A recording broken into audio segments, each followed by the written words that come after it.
પોલીસની ગાડીમાંથી ઉતરતા જ ધ્રુસકે રડી પડી કીર્તિ પટેલ। જૂનાગઢ કોર્ટમાં શું થયું? સોશિયલ મીડિયા પર વાઘ જેવી ગર્જના કરતી કીર્તિ પટેલ જૂનાગઢ કોર્ટમાં સાવ ઢીલી પડી ગઈ। રિમાન્ડ પૂરા થતા કોર્ટમાં જ્યારે તેને રજૂ કરાઈ ને ત્યારે તે ધ્રુસકે રડવા લાગી હતી। પોલીસે તેને ધક્કા મારી અને કોર્ટમાં લઈ જવી પડી હતી। ત્યારે સવાલ થાય કે શું આ પસ્તાવો છે કે પછી જેલનો ડર? ત્યારે હવે જોવાનું એ રહેશે કે કાયદાકીય રીતે આગળ શું થાય છે।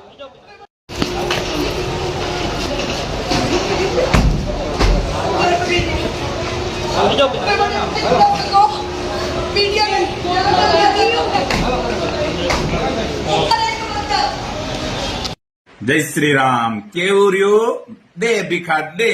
હે આજથી 2 વર્ષ પહેલા ખોટી રીતે અમને ગૌ ભક્તોને જેમ ફાવે એમ મજા આવે એમ બફાટ કરીને અમને બદનામ કર્યા હતા તમે, અને લગાતાર 5-10 દિવસનો જે માહોલ હતો એ અમારા પ્રત્યે અને અમારા ખિલાફ એટલો બધો તમે ખરાબ કર્યો હતો કે ના પૂછો વાત। પણ અમને અમારા ઠાકર ઉપર, દ્વારકાવાળા ઉપર અને ગૌ માતા ઉપર ભરોસો હતો, કેમ કે અમે સાચા હતા। સાચાનો સાથ કૃષ્ણ ખુદ આવીને આપે, એ માટે એ દિવસે અમે બચી ગયા ને અમે અમારી સત્યતાને સાબિત કરી દીધી અને બચા તમારા જ।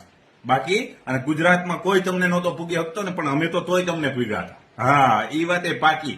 અને આજે પણ એવો જ દિવસ છે કે આજે આખું ગુજરાત જાણે છે કે તમે સાચા છો, પણ તમને સાથ દેવા વાળો કોઈ નથી। કેમ કે તમે હંમેશા સાચા વ્યક્તિઓને બદનામ કરવાની કોશિશ કરી છે।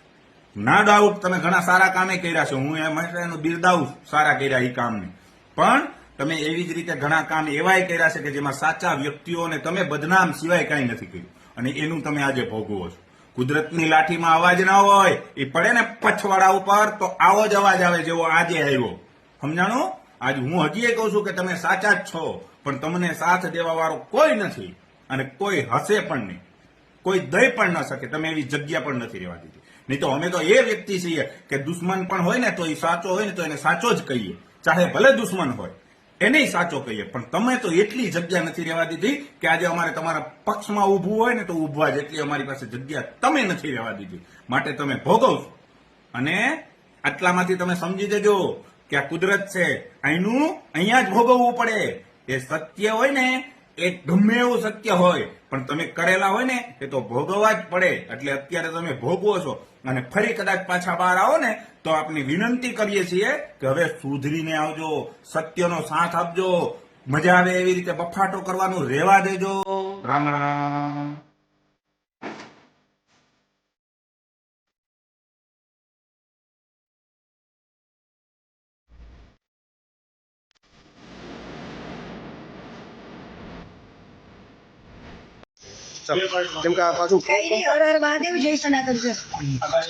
બેન બીજું કઈ બોલશો? ના કઈ જ નહીં બોલું।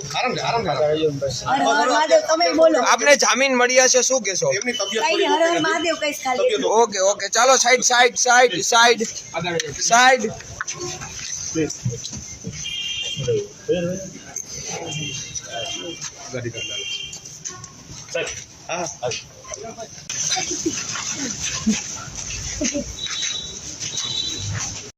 આજરોજ ખૂબ જ એક ચકચારી પ્રકરણમાં જૂનાગઢમાં જે મૃગીકુંડમાં સ્નાન કરવા સંબંધે કીર્તિ પટેલ અને એમના અન્ય સાથીદારો સામે જે ખંડણી માંગવાનો કેસ હતો, એ કેસમાં આજે નામદાર જૂનાગઢની ચીફ અદાલતે કીર્તિ પટેલના જામીન મંજૂર કર્યા છે, અને એ જામીન છે શરતી જામીન મંજૂર કર્યા છે। એ શરતોનું પાલન કરવા માટે કીર્તિ પટેલ કટિબદ્ધ છે, અને કાયદાને ન્યાય આપીને કીર્તિ પટેલ આગળનું એનો જે કંઈ નિર્ણયો છે એ કરશે।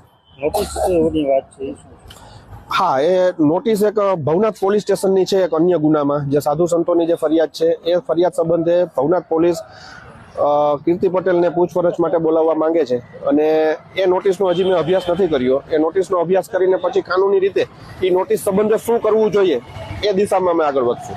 કેવા જામીન? શરતી જામીન 25,000 રૂપિયાના।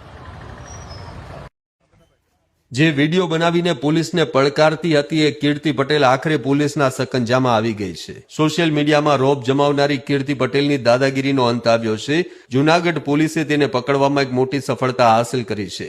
મહિલા પીઆઈની ફરજમાં રૂકાવટ, સાધુઓની લાગણી દુભાવવી અને 20 લાખની ખંડણી માંગવા જેવા ગંભીર આરોપો તેના પર લાગેલા છે. આરોપો લાગ્યા ત્યારે કીર્તિ પટેલ ફરાર હતી.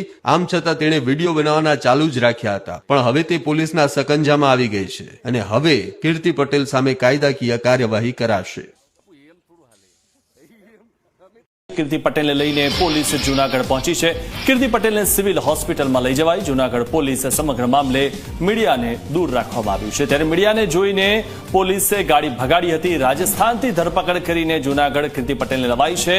જૂનાગઢમાં કીર્તિ પટેલ સામે 3 ગુના નોંધાયા છે. ત્યારે છેલ્લા કેટલાય સમયથી પોલીસ કીર્તિ પટેલને શોધતી હતી અને છેલ્લે જ્યારે મૃગીકુંડમાં કીર્તિ પટેલે સ્નાન કર્યું હતું ત્યારબાદ તેના પર વધુ એક ગુનો નોંધાયો હતો. તો રાજસ્થાનથી ધરપકડ કરીને કીર્તિ પટેલને લાવવામાં આવી છે. છેલ્લા ઘણા સમયથી પોલીસ કીર્તિ પટેલને શોધી રહી હતી. આ એ દ્રશ્યો છે જેમાં મૃગીકુંડમાં સાધ્વીના વેશમાં આવી હતી કીર્તિ પટેલ અને તેણે સાધુઓ સાથે સ્નાન કર્યું હતું.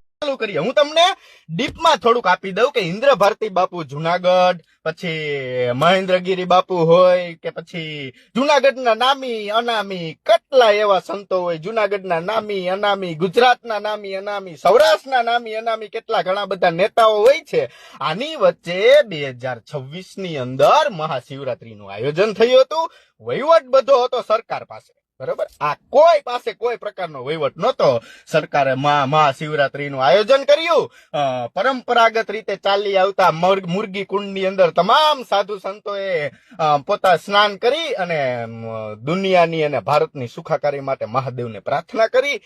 આની વચ્ચે એક એવો વિવાદ આવ્યો કે જેનાથી અત્યારે ભવનાથ ફૂલ ગરમ છે.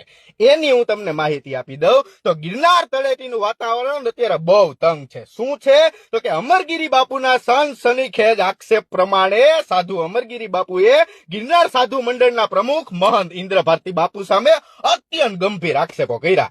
ગેરકાયદેસર પ્રવૃત્તિઓમાં રુદ્રેશ્વર જાગીર આશ્રમમાં નશીલા પદાર્થો, ચરસ, ગાંજો, અફીણના વેપાર અને રજવાડી ઠાઠ ભોગવતા ઇન્દ્ર ભારતી બાપુ સામે અમરગીરી બાપુએ આક્ષેપો કર્યા. બરોબર, જોયું. એમાં એક આક્ષેપ એવો પણ આવ્યો કે ભાઈ રમેશગીરી બાપુનું મૃત્યુ થયું, એમાં અમરગીરી બાપુએ તેમના ગુરુભાઈ રમેશગીરી બાપુના મૃત્યુને શંકાસ્પદ ગણાવી અને એના તટસ્થ તપાસની માંગ કરી છે. બરોબર. અખાડા અને વહીવટી તંત્રના નિયમો, ભવનાથ મંદિરનો કબજો, આ હે ને મિત્રો, આ વસ્તુ મેન છે.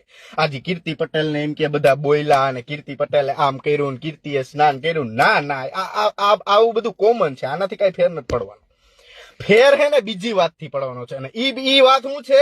અખાડા અને વહીવટી તંત્રમાં અને ભવનાથ મંદિર ઉપર કબજો. અનેક વિવાદો અને ભ્રષ્ટાચારના આક્ષેપોને ધ્યાને રાખી સરકારે ભવનાથ મંદિરનો વહીવટ પોતાની હસ્તક લઈ લીધો.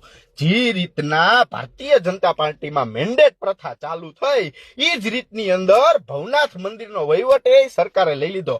આ પણ એક પ્રશ્ન બને છે કે ભાઈ આટલા બધા સાધુ સંતોઓ સિદ્ધ કરેલા હોવા છતાં આટલા બધા સાધુ સંતોને ભક્તિમાં 20 થી 25 લાખ માણસો આજે ભવનાથની અંદર મહાદેવની રવેડીની અંદર જાતા હોય તો વહીવટ ભવનાથનો સરકાર પાસે કેમ? આ પણ એક માતાએ બોલવાનું મને કીધું હતું કે આ બની હતું, જરીક પૂછી લેજે. આ પણ એને જોવું જોઈએ. પછી અમરગીરી બાપુએ કલેક્ટરને પત્ર લખી અને તાત્કાલિક કાયમી મહંત નિમવા માટે હે ને માંગ કરી હતી અને એમાં ચોખ્ખું પ્રાધાન્ય મિત્રો લખેલું હતું કે ગુંડા તત્વો દૂર થાય, અખાડા પરિષદની ફૂલ તપાસ કરવામાં આવે. આવું બધું એમને આક્ષેપો પ્રતિ આક્ષેપો કર્યા હતા. બરોબર. તો તમે એનાથી મોટો વિવાદ અંબાજી મંદિરનો ગાદીનો વિવાદ. ગિરનાર અંબાજી મંદિરના મહંત તનસુખગીરી બાપુના દેવલોક પામ્યા બાદ ગાદીના વારસદાર તરીકે મહેન્દ્રગીરી બાપુ અને અન્ય સંતો વચ્ચે વ્યવસ્થિત ખેંચતાણ થઈ હતી. જેની પાસે સિદ્ધિ હોય, જેની પાસે મહાદેવ હાજર હોય, એને ક્યાં બચારાઓને ખેંચતાણ કરવાની આવે છે? આ પણ એક પોઈન્ટ ટુ બી નોટેડ કરજો. બરોબર. અને હરિગીરી બાપુનો વિવાદ તો તમને ખબર જ છે કે ભાઈ મહેન્દ્રગીરી બાપુએ હરિગીરી બાપુ ઉપર નાણાકીય લેતી દેતી અને ગેરરીતિના ગંભીર આક્ષેપો કર્યા હતા. બરોબર. આ એ તમે ટીકમાં હતું. હું તમને થોડોક ભૂતકાળમાં લઈ જાઉં છું એટલે પછી તમને મજા આવશે, બરોબર. અને ભવનાથ મંદિર છોડવા બાબતનો વિવાદ એટલો વૈકરો હતો કે મહેન્દ્રગીરી બાપુએ હરિગીરી બાપુને 1 ડિસેમ્બર સુધીમાં ભવનાથ મંદિર છોડવા માટે અલ્ટિમેટમ આપ્યું હતું અને ચીમકી આપી હતી કે જો ભાઈ તેમ નહીં થાય ને તો તેઓ પોતાના અનુયાયી સાથે મંદિર જશે. આવા બધા પણ નાટકો થઈ ચુક્યા છે. અને આ બધું કાર્યક્રમ થયા પછી અખાડા પરિષદની દખલમાં આ વિવાદને ઉકેલવા માટે અખાડા પરિષદ દ્વારા તપાસના આદેશો આપવામાં આવ્યા, જેમાં લેટરમાં કરવામાં આવેલી છેતરપિંડી 420 અંગેના આક્ષેપોની પણ અત્યારે લગભગ તપાસ ચાલુ છે મારા મત મુજબ, બરોબર. આવી બધી કાર્યક્રમો થયા હતા. હવે અને એક તમને શું કહેવાય ન્યૂઝ આપી દઉં કે ઓલા મુક્તેશ્વરાનંદ મહારાજ નતા, એની ઉપર બાળકોને યૌન શોષણ માટે પોસ્કોનો કેસ દાખલ થયો.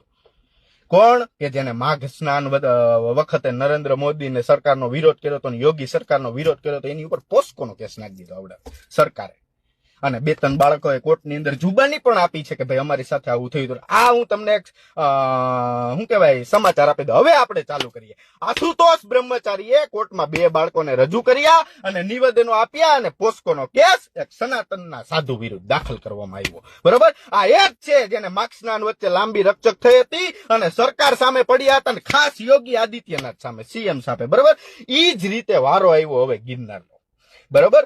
ગિરનારનો કીર્તિ પટેલ તો ખાલી ગિરનારમાં નિમિત્ત છે. હું હવે એને મહાદેવે મોકલી છે કે પાર્વતી માતાએ મોકલી છે કે નંદીએ મોકલી છે આ મને ખબર નથી. કીર્તિ પટેલ છે ને એ નિમિત્ત છે ગિરનાર બાબતે, બરોબર. એમાં ગિરનાર બચાવવામાં અને ખાસ ભવનાથ બચાવવામાં છે ને સૌથી મોટો રોલ કર્યો હોય ને તો એક સાધુ સંતોની ટીમ બીજી અને ગિરનાર બચાવવામાં એક સાધુ સંતોની ટીમ બીજી. આવા બધા રચયિતા માહોલો ગિરનારની અંદર ક્રિએટ કરવામાં આવ્યા હતા, પણ હજુ સુધી કોઈ બોલ્યું નહીં. હું કીર્તિને બહુ ધન્યવાદ દઉં છું. કીર્તિએ ડૂબકી લગાવી એટલે આ બધું ખુલ્યું, બાકી કીર્તિ ડૂબકી ન લગાવત તો કોઈ દિવસ કાંઈ વસ્તુ ખુલવાની નહોતી. એટલે બહુ સારામાં સારું કમ્પ્લીટ આયોજન કીર્તિએ પણ કર્યું છે અને બીજા બધાએ પણ કર્યું છે. આ જુનાગઢના આ સ્નાન વિવાદમાં કેટલાયના ધોતિયા ઢીલા થઈ જવાના મિત્રો. આ તમે જોજો, આ તો ગણેશ 2 છે. હું આમાં બહુ સારો કાર્યક્રમ થયો. હું બરાડા પાડીને મરી ગયો. બરાડા પાડીને કે 12 તારીખ પછી ગુજરાતમાં ધડાકા થવાના છે. લાવ સાનું મનીના બેહી ગયો, નકર આમાં તમારી કારકિર્દી પૂરી થતા વાર નહીં લાગે. આવી ગયા ને ઝપટમાં. ગજેરાભાઈ આવી ગયા, રાજુભાઈ કરપડા આવી ગયા, હવે બાકી હતા સાધુ સંતોય આવી ગયા. તમારાથી શાંતિ ન રહી, સમજી ગયા. આ વાત ઈ જ છે. સાધુજી ભાગ્ય અને તૃણાના બંધનથી કોઈ છૂટી હુક્યું નથી. એટલે પરિસ્થિતિનો સ્વીકાર કરો ને એ જ મોટી સાધના છે. એટલે હું પણ ગુરુજીને કહેવા માંગુ છું કે તમે પરિસ્થિતિનો સામનો કરજો. કીર્તિ પટેલે સ્નાન કર્યું અને એક ઢોંગી ફકડ બાવાએ એનો વિરોધ કર્યો અને મહાદેવ જાગ્યો તો કેવો જાગ્યો. કીર્તિ પટેલ ઉપર 3 કેસ કરવામાં આવ્યા, 2 જુનાગઢની અંદર અને ત્રીજો કઈક કોકના ત્રાસથી 20 લાખ રૂપિયાની ખંડણીનો કેસ દાખલ કરવામાં આવ્યો. મહાદેવની 2 આંખો ઉઘડી. આ મિત્ર આ ઇન્દ્ર ભારતી બાપુ પછી આ મહેન્દ્રગીરી બાપુ આ 2 છે ને આ શું કહેવાય આ પ્રધાનમંત્રી ને રાષ્ટ્રપતિ જેવું કામ છે. આની પાછળ 1 ડઝન રાજકીય નેતાઓ છે. તમે કોમેન્ટ કરજો કે આ વખતે શિવરાત્રીની અંદર એની બાજુમાં આજુબાજુમાં કોણ હતા ને બધાયના કનેક્શન જો મારી પાસે ખુલ્લા છે. બધાયના તમને દેખાતું હોય તો. આ તો આ કહેવાય નહીં તો શું કે ખબર, સનાતનનો વિરોધ કરે છે આ બધા. કા ઓલો સુરતમાં નાગરાજ બેઠો કતરી ગાયો પકડી. કોઈ દી તમે ભવનાથમાં બોલાવીને એમ કીધું કે બેટા તું સનાતન ધર્મ વિશે સારું કામ કરસ તો કે આપણે તારું સન્માન કરીએ, એવું કર્યું કોઈ દી? નહીં કરે. ગિરનાર બચાવવામાં કોણે રસ ફાળો દીધો? એ તો કયો તમે એટલું બધું ભવનાથનું રાખો છો તો કયો તો ખરા. એક સનાતની તરીકે ને એક હિન્દુ તરીકે હું નામ નથી બોલતો અને કાંઈ એવી વસ્તુ હું જાહેર નથી કરતો, કારણ કે મને પણ મારા ધર્મ પ્રત્યે બહુ લાગણી છે, મને પણ મારા ધર્મ પ્રત્યે બહુ આદર છે ને એટલા માટે શું કહેવાય આને ગણેશ બેહાયરા કહેવાય. આટલામાં સમજી જાવ ને તો બહુ સારું. મને પણ કોઈનું ખરાબ થાય ને એવું દેખાડવામાં મને પણ રસ નથી. હું 15,000 માં કામે જાઉં છું. મેં બંધ કરી દીધું આ બધું. હું કામ ભાઈ હવે કોઈ પબ્લિક ને રસ નથી તો આપણે શું કામ બતાવીએ? પણ આ બતાવવું મારા માટે બહુ જરૂર હતું. અને ઉપાધિ ન કરતી હો કીર્તિ.